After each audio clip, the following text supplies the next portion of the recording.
안녕하세요. 머니네버슬립 짐즈 에디터입니다. 오늘은 니콜라에 대한 얘기를 해보려고 합니다. 최근 5거래일 동안 니콜라의 주가가 무려 33% 넘게 급락했습니다. 현지 시간으로 11일에는 하루에만 26% 넘게 떨어졌는데요. 지난달 캘리포니아에서 하일라 수소 충전 플랫폼의 개관식을 열면서 잠깐이나마 1달러 위로 반등에 성공했던 니콜라였는데 금세 다시 동전주로 전락하면서 또 위기를 맞이하고 있습니다. 워낙 변동성이 큰 종목이고 거듭된 상장 폐지 위기에 생산 부진에 오너 리스크까지 다양한 악재로 쉽사리 반등의 기회를 잡지 못하고 있었던 니콜라인 만큼 지난달 겨우 맞이했던 그 모멘텀이 벌써 꺾여버린 것에 아쉬워하는 분들도 많이 계실 것 같은데요. 도대체 무슨 일이 있었길래 하루 만에 주가가 이렇게 떨어졌는지, 그리고 이것이 장기적으로도 리스크가 될지 한번 살펴보겠습니다. 11일 니콜라의 주가가 급락한 배경에는 크게 두 가지 요인이 있습니다. 첫 번째는 주식 역분할인데요. 주식 역분할이란 말 그대로 주식 분할을 역으로 하는 절차를 의미합니다. 어떤 주식의 한 주당 가격이 너무 높아지면 주식을 거래하는 주주들 입장에서 이를 사고 팔기가 아무래도 부담스러워지겠죠. 따라서 기업들은 종종 유동성을 늘리기 위해서 주식을 분할하곤 합니다. 한 주에 300달러였던 주식을 100달러짜리 3개로 나누는 식으로요. 주식 역분할은 그 정반대입니다. 여러 개의 주식을 하나로 합치고 대신 한 주당 가격을 높이는 것이죠. 주로 인위적인 주가 상승이 필요할 때 주식 역분할을 진행하곤 합니다. 사실상 상장 폐지를 면하기 위해서 진행되는 경우가 대부분이에요. 나스닥은 상장 기업의 주가가 30영업일 동안 1달러 미만으로 떨어지면 해당 기업에게 상장 폐지 경고를 합니다. 이 경고를 받은 기업은 해당 시점으로부터 180일 이내로 주가를 1달러 이상으로 회복시켜야 해요. 최소 10연속 영업일 동안 1달러 이상의 주가를 유지하지 못하면 그 기업은 상장 폐지될 수 있습니다. 니콜라가 처한 상황이 딱 이런데요. 이 기업은 올해 1월 19일에 벌써 두 번째 상장 폐지 경고를 받은 상태였어요. 올해 하반기까지 주가를 1달러 이상으로 끌어올려야 하는 상황이었죠. 그런데 상황은 녹록지 않았습니다. 수소 트럭의 인도도 시작을 하고 수소 충전소 브랜드도 출범했지만 주가는 좀처럼 1달러 위로 올라올 기미를 보이지 않았는데요. 사업적 모멘텀을 스스로 만들어내지 못한 기업들이 결국 선택하는 최후의 수단이 바로 이 주식 역분할입니다.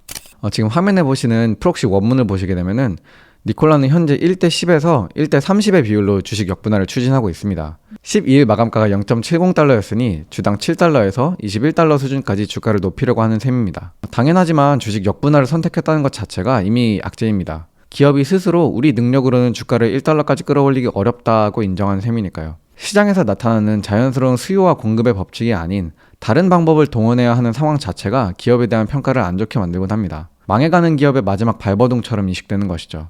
대표적으로 미워크의 사례만 살펴봐도 그렇습니다. 상장 폐지를 피하기 위해 주식 역분할을 진행했지만 그럼에도 결국 미워크는 상장 폐지를 피하지 못했죠. 펀더멘털의 개선 없이 인위적으로 끌어올린 주가는 결국 다시 떨어지기 때문입니다. 이후에 더 자세한 내용을 살펴보겠지만 트레버 밀턴 역시 이날 니콜라를 비판하는 게시글에서 주식 역분할 결정을 두고 나스닥에서 상장 폐지될 위기에 처했을 때 주식 역분할을 통해 살아남은 회사는 거의 없었다라고 말했어요. 주식 역분할 결정만으로도 니콜라에게는 충분한 악재인데 여기 불난데다 기름을 끼얹은 사람이 있습니다. 바로 니콜라의 창립자 트레버 밀턴이죠. 그는 11일 자신이 소유한 유한 책임회사 M&M 레지듀얼을 통해 보도자료를 배포했는데요. 이사회 선출을 위해 지명했던 후보 5명의 지명을 철회하겠다는 내용이었습니다. 잘 아시다시피 밀턴은 아직 개발되지도 않은 수소 트럭을 마치 기술 개발이 끝난 것 마냥 홍보하는 등 사기죄로 니콜라 CEO에서 물러난 인물입니다. 혹시라도 밀턴이 어떤 인물인지 모르시는 분들은 참고 영상을 보고 오셔도 좋을 것 같습니다. 여하튼 다시 돌아와서 올해 2월 기준 M&M 레지듀얼은 니콜라의 지분을 4.5%가량 보유한 대주주였는데요. 밀턴은 CEO직에서 물러난 이후에도 이 기업을 통해서 니콜라의 경영에 영향을 끼쳐왔어요. 지난 2월 이들은 니콜라의 2024년 연례 주주총회를 앞두고 이사회 선출을 위한 후보 5명을 추천했는데요. 니콜라의 이사회가 총 9명이니 사실상 밀턴이 이사회를 완전히 장악하겠다고 나선 셈입니다. 당연하지만 니콜라의 경영진은 이를 반기지 않았어요.